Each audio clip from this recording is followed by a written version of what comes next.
Hello दोस्तों, आप लोगों का सरोज एकेडमी में स्वागत है। देखिए, सरोज एकेडमी के द्वारा आप लोगों को करंट अफेयर्स के क्वेश्चन दिए जा रहे हैं जो कि बहुत ही इम्पोर्टेंट होते हैं सभी एग्जाम के लिए, जो भी एग्जाम होते हैं। जैसे कि यहाँ पे दिखाया गया है, आप लोग ध्यान से देखिएगा। UPSC, SSC, UPPCS, railway, UPPSC और बैंकिंग, यूपी ट्रिपल एसएससी, पेट, वीडियो, जितने भी एग्जाम होते हैं गवर्नमेंट के, सभी के लिए बहुत ही इम्पोर्टेंट होने वाला है। मेनली क्या है, आपके एग्जाम होने वाले हैं एसएससी, सीजीएल और सीपीएसआई। सीजीएल के सीपीएसआई के एग्जाम आपके जल्द ही स्टार्ट होने वाले हैं 2-4 दिन में। तो आप लोग बहुत अच्छे से देख लीजिएगा इस क्वेश्चन को, क्योंकि सीपीएसआई में क्वेश्चन बन सकते हैं और सीजीएल में भी आ सकते हैं क्वेश्चन, और आ भी रहे हैं ये क्वेश्चन। तो करंट अफेयर्स के बहुत बेस्ट क्वेश्चन लाए गए हैं सरोज एकेडमी के द्वारा। तो देखिए, सरोज एकेडमी के द्वारा यहाँ पे क्या है कि करंट अफेयर्स के देखिए बेस्ट क्वेश्चन कौन से हैं। यहाँ पे क्वेश्चन नंबर फर्स्ट है, जैसा कि दिया गया है कि प्रति व्यक्ति, देखिए क्या दिया गया है कि प्रति व्यक्ति ग्रीन हाउस गैस क्या है। यहाँ पे प्रति व्यक्ति ग्रीन हाउस जो गैस होती है उत्सर्जन में सर्वाधिक योगदान देने वाला कौन सा देश है। तो इसमें सर्वाधिक कौन सा देश अपना योगदान दे रहा है, किसमें, ग्रीन हाउस गैस उत्सर्जन में। तो यहाँ पे है अमेरिका। ठीक है, अमेरिका जो है सबसे ज्यादा योगदान दे रहा है किसमें, ग्रीन हाउस गैस उत्सर्जन में। जो कि आप लोगों को पता है कि ग्रीन हाउस गैस से क्या होता है कि मतलब पॉल्यूटेड एरिया, मतलब इन्वायरमेंट कम होते हैं हमारे। ठीक है, तो पॉल्यूशन से बचने के लिए ग्रीन हाउस गैस उत्सर्जन बहुत ही आवश्यक है। तो यहाँ पे हम कुछ और चीजें बताते हैं आप लोगों को डिटेल्स में, जैसा कि इमिशन गैप, यह कौन जारी करता है, इमिशन गैप रिपोर्ट 2022, जिसका शॉर्ट फॉर्म है UNEP। क्या नाम है, UNEP। ठीक है, इसके 2022 में इसने यह रिपोर्ट जारी की है। ठीक है, तो इसका जो फुल नेम है क्या है, एमिशन। देखिए यहाँ पे है संयुक्त राष्ट्र जो पर्यावरण कार्यक्रम है UNEP, United Nations environment programme. क्या नाम है इसका, यूनाइटेड नेशंस इन्वायरमेंट प्रोग्राम, जो 2022 में हुआ है। उसमें प्रति व्यक्ति ग्रीन हाउस गैस उत्सर्जन सर्वाधिक योगदान अमेरिका का है। इतना तो जान लीजिए, सबसे इंपॉर्टेंट चीज। ठीक है, देखिए अब भारत में, ये तो अमेरिका का था, तो इंडिया में क्या है, इंडिया में है प्रति व्यक्ति जो ग्रीन हाउस गैस उत्सर्जन है वो कितना है। पहले 2020 में हम जान लेते हैं, पहले कितना था 2020 में था 6.3 टन CO2। ठीक है, कितना था, 6.3 टन CO2। इतना मतलब ये औसत माना गया है। और अब कितना हो गया है, 2.4 टन, मतलब घट गया है। ठीक है, तो ये चीजें बढ़नी चाहिए, घट क्यों रही हैं। जैसे CO2 जो है, CO2 कम होना चाहिए, ये तो सही है। ठीक है, लगभग डाटा हमारा 2022 का ये डाटा है। ठीक है, तो यहाँ पे 2.4 टन CO2 मतलब घट गया, तो ये इंडिया के लिए बहुत ही अच्छी बात है, प्रति व्यक्ति है। ठीक है, तो हम क्या करते हैं, चलते हैं अगले क्वेश्चन की तरफ, क्वेश्चन नंबर सेकंड की तरफ। अब क्वेश्चन नंबर सेकंड में क्या दिया गया है, यहाँ पे दिया गया है कि गरुड़ 6 क्या है, गरुड़ 6 भारत की वायुसेना और किस देश द्वारा आयोजित एक द्विपक्षीय अभ्यास है। तो किस देश द्वारा द्विपक्षीय अभ्यास है ये बताना है। कौन सा, गरुड़ 6, ये पूछा जाएगा आपके एग्जाम में। ठीक है, तो बहुत ही इंपॉर्टेंट है आप लोगों के लिए। इसका आंसर मैं बता दे रहा हूं, इसका आंसर है ऑप्शन बी, फ्रांस।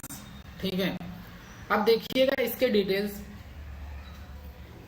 देखिए यहाँ पे है अंतरिक्ष बल, जो इसमें भारतीय वायुसेना, फ्रांसीसी वायु और कौन है, अंतरिक्ष बल, जिसे FAS फ्रांस एयरफोर्स, ये जो है स्पेशल, जो कहाँ पे ये हुआ है, ये हुआ है जोधपुर में। कहाँ हुआ है? जोधपुर। ठीक है, तो और ये कौन सा अभ्यास है? द्विपक्षी तो मैंने बता दिया। देखिए बहुत ही क्वेश्चन बनेंगे इसमें से। एक तो कहाँ पे यह अभ्यास हुआ है? जोधपुर में हुआ है, जोधपुर का इंडिया में। ठीक है, किसके किसके साथ हुआ है? भारत और फ्रांस के बीच हुआ है। बहुत सारे क्वेश्चन बनेंगे। तो इसमें कौन कौन से हमारे जो युद्ध सामग्री है कौन कौन सी हैं? जैसे IAF सुखोई 30, इंडियन एयरफोर्स का जो सुखोई 30 है, ये भी इसमें क्या किया था? पार्टिसिपेट लिया था। और राफेल है। ठीक है, सुखोई, राफेल, और मैं सब सारी चीजें बता दे रहा हूं। जैसे तेजस और जगुआर, इनके साथ लाइट कॉम्बैक्ट हेलीकॉप्टर भी इसमें पार्टिसिपेट किए थे। और क्या है? मिग 17, क्या है? MI का मतलब होता है मिग 17, यह भी इसमें पार्टिसिपेट इसके द्वारा किया गया था। मिग 17 की जो हेलीकॉप्टर है। ठीक है, यह कौन सा संस्करण था? यह 7वां संस्करण था। बहुत ही इंपॉर्टेंट क्वेश्चन बन सकता है, पूछा जाएगा कि गरुड़ 6 भारत और जो फ्रांस के बीच में जो द्विपक्षीय अभ्यास हुआ था वो कौन सा संस्करण था? तो बता सकते हैं आप लोग 7वां संस्करण यह था। ठीक है, चलिए अगला question, question number 3। Question number 3 पे क्या दिया है ये देखिए। किस संस्थान ने commodity market outlook report for October 2022 जारी किया? तो कौन सी संस्था इसको जारी करती है? किसको? CMORO 2022।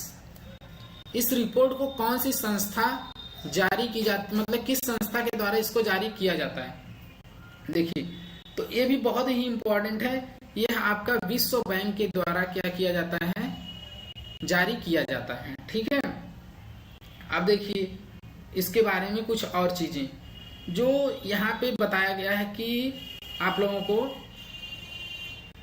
जो वैश्विक ऊर्जा की कीमतें हैं कम हो रही हैं लगातार। ठीक है, आप लोगों को पता होगा जब वैश्विक ऊर्जा की कीमतें कम हो रही हैं तो क्या हो सकता है? तो यहाँ पे जो 2023 में ऊर्जा की कीमतों में क्या है 11% की कमी बताया जा सकता है, और 2024 में यह 12% की कमी होगी। देखिए 2023 में कितना बताया गया है? 2023 में इसमें 11% की कमी होगी, और 2024 में क्या होगा? 1% बढ़ सकता है। ये पॉसिबिलिटी है। ठीक है, पॉसिबिलिटी का मतलब अनुमान लगाया गया है कि 2023 में 11% रहेगा क्या वैश्विक ऊर्जा की कीमतें जो है, और 2024 में 12% हो सकता है। ठीक है, तो पूछा जाता है ऐसा क्वेश्चन। चलिए अगला question, question number 4। Question number 4 क्या है? किस देश ने यूरोपीय संघ के high level dialogue on migration and mobility, क्या नाम है?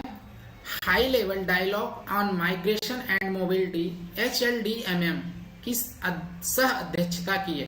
तो कौन सा वह देश है जो यूरोपीय संघ के साथ मिलकर इसकी अध्यक्षता की है? किसकी? HLDMM, जिसका फुल नेम है high level dialogue on migration and mobility. ठीक है, तो बहुत ही इंपॉर्टेंट है ये भी क्वेश्चन। तो यहाँ पे हम बता दें यह है इंडिया। ठीक है, ऑप्शन सी है। ठीक, तो इसमें देखिए, इसमें यह कहाँ पे हुआ था, मतलब इसको कहाँ पे आयोजित किया गया था? यह ब्रुसेल्स में आयोजित किया गया था। कहाँ पे? ब्रुसेल्स में। इसको ब्रुसेल्स में आयोजित किया गया था। ठीक, तो बहुत ही इंपॉर्टेंट क्वेश्चन है, आप पूछा जा सकता है यह कहाँ पे आयोजित किया गया था, बता सकते हैं आप लोग ब्रुसेल्स में। अब देखिए यूरोपीय सदस्य देशों की जो राजनयिक मिशनों के जो प्रतिनिधि थे उनको पर्यवेक्षक के रूप में क्या किया गया था? आमंत्रित किया गया था। ठीक है, जो यूरोपीय संघ के थे लोग। चलिए अगला question, question number 5। Question number 5 देखिएगा क्या है यहाँ पे। इंडिया स्पेस कांग्रेस ISC 2022 क्या है? इंडिया स्पेस कांग्रेस ISC 2022 का मेजबान कौन सा शहर करेगा? तो कौन सा शहर कर रहा है इंडिया स्पेस कांग्रेस ISC 2022 की मेजबानी? तो यह नई दिल्ली के द्वारा किया जा रहा है। ऑप्शन है सी। ठीक है, अब देखिए यह 3 दिवसीय क्या है?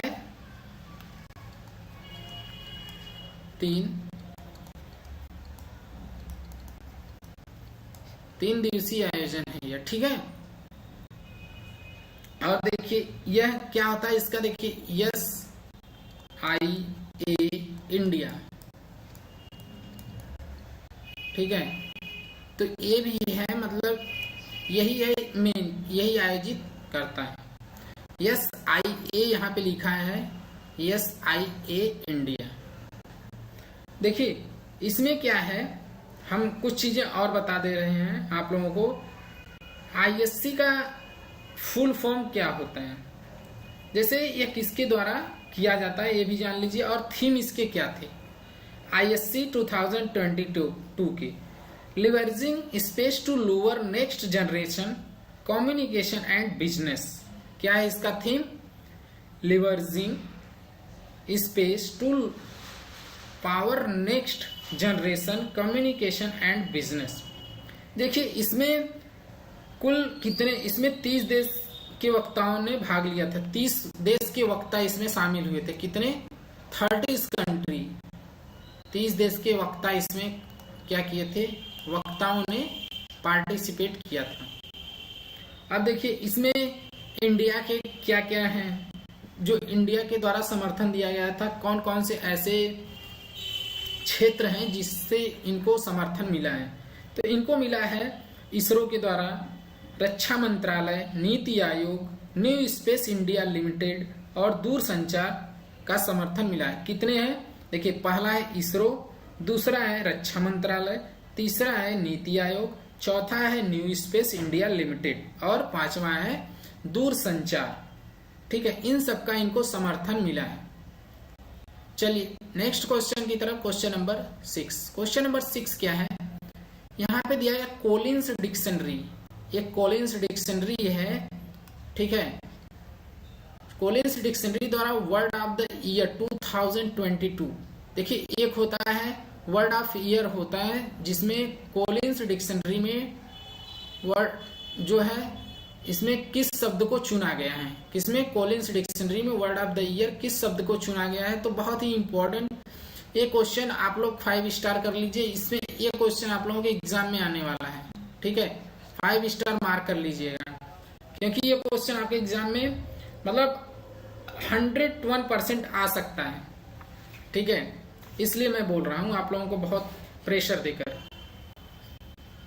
यह है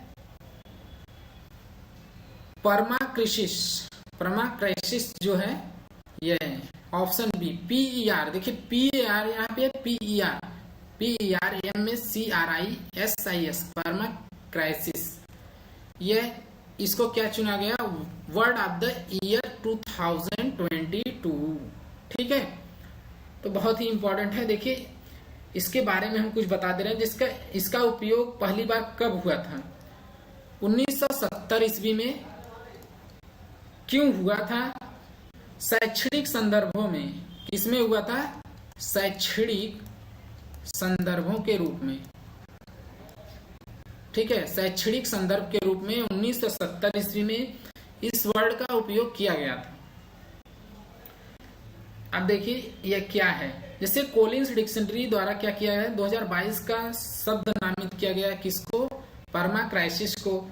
यह शब्द मतलब क्या है? जलवायु परिवर्तन, यूरोप में युद्ध, अनेक संबंधित जैसे चुनौतियां होती हैं, उसके लिए इस वर्ड को चुना गया है। ठीक है, और देखिए यहाँ पे है अस्थिरता और असुरक्षा की एक विस्तृत अवधि का वर्णन भी करता है। कौन? यह जो वर्ड है, यह इस वर्ड के द्वारा क्या होता है? अस्थिरता जो मतलब स्थिर ना हो, और असुरक्षा जो सुरक्षित ना हो, कि एक विस्तृत अवधि को क्या करता है, इसकी वर्णन करते हैं। ठीक है, चलिए अगला क्वेश्चन देखते हैं, क्वेश्चन नंबर 7 की तरफ। क्वेश्चन नंबर 7 क्या है, यहाँ दिया गया है किस देश ने वीडो, क्या है, वीडो उपग्रह नेविगेशन प्रणाली को लॉन्च किया है। किस देश के द्वारा वीडो उपग्रह नेविगेशन प्रणाली को लॉन्च किया गया है?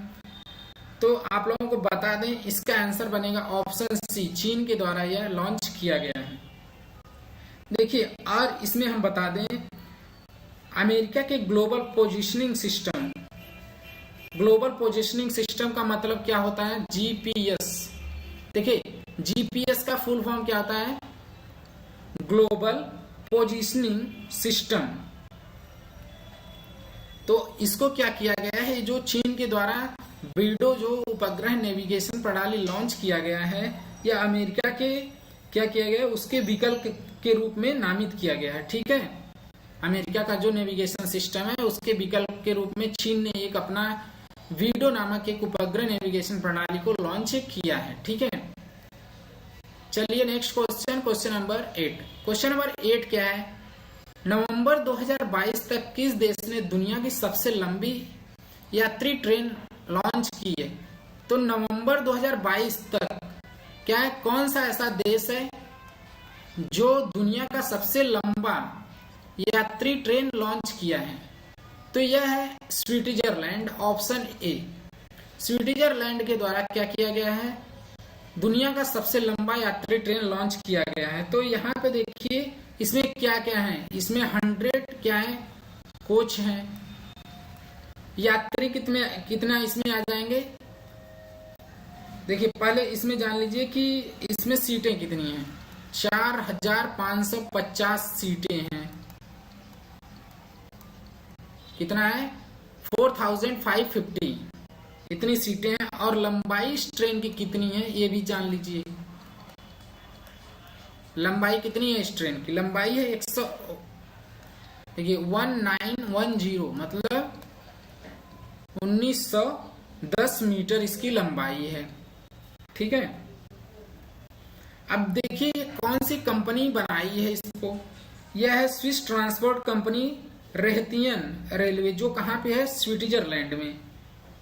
ठीक है, यह पहली रेलवे की 175वीं, यह क्या है, यहाँ की 175वीं वर्षगांठ के लिए इसको बनाया गया है। ठीक है, और यह विश्व की क्या है, सबसे लंबी ट्रेन है।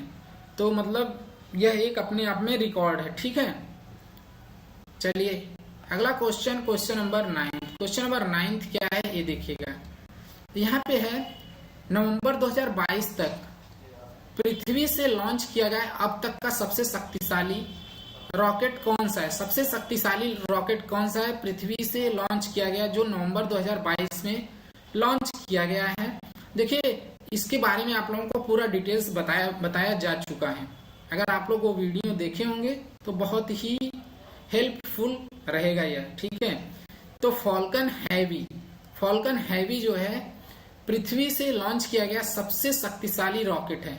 अब देखिए जो फॉल्कन हैवी है यह किसके द्वारा, मतलब किस संस्था के द्वारा लॉन्च किया गया, तो आप लोगों को पता होगा स्पेस एक्स के बारे में, स्पेस एक्स के बारे में पता होगा। तो स्पेस एक्स के द्वारा क्या किया गया, यह है लॉन्च किया गया है। ठीक है, अब स्पेस एक्स के जो सीईओ हैं और एमडी कौन है आप लोगों को पता होना चाहिए, एलन मस्क। कौन है, एलन मस्क। ठीक है, एलन मस्क क्या है, इसके सीईओ और एमडी भी है, और यह एक क्या है, चीफ इंजीनियर भी हैं। ठीक है, एलन मस्क। इनकी जो कारें हैं टेस्ला जो फेमस है, बहुत ज्यादा टेस्ला कारें। ठीक है, तो इनके बारे में और जान लीजिए। स्पेस एक्स है, यह कई सैन्य उपग्रहों को कक्षा में स्थापित किया है। क्या है, कई ऐसे सैन्य उपग्रह हैं जिसको कक्षा में स्थापित किया गया है। किसके द्वारा, ये जो हैवी फॉल्कन है या फॉल्कन हैवी, यह स्पेस एक्स का चौथा लॉन्च था, यह 50वां लॉन्च था। ठीक है, 50वां लॉन्च किया गया है स्पेस एक्स के द्वारा। चलिए next question, question number 10। Question number 10 है क्या, देखिए यहाँ पे दिया गया है क्वेश्चन नंबर 10 आपको, कि उच्च शिक्षण संस्थानों के मूल्यांकन और मान्यता को मजबूत करने के लिए गठित पैनल का प्रमुख कौन था, मतलब कौन बनाया गया है। तो हम बता दें इसका आंसर है ऑप्शन ए, के राधाकृष्णन। के राधाकृष्णन को क्या बनाया गया है, उच्च शिक्षण संस्थानों के मूल्यांकन और मान्यता को मजबूत करने के लिए इनको क्या किया गया, गठित पैनल का प्रमुख बनाया गया था। ठीक है, अब देखिए के राधाकृष्णन कहाँ के, आईआईटी के क्या हैं, गवर्नर्स हैं। आईआईटी कानपुर, कहाँ के, आईआईटी कानपुर।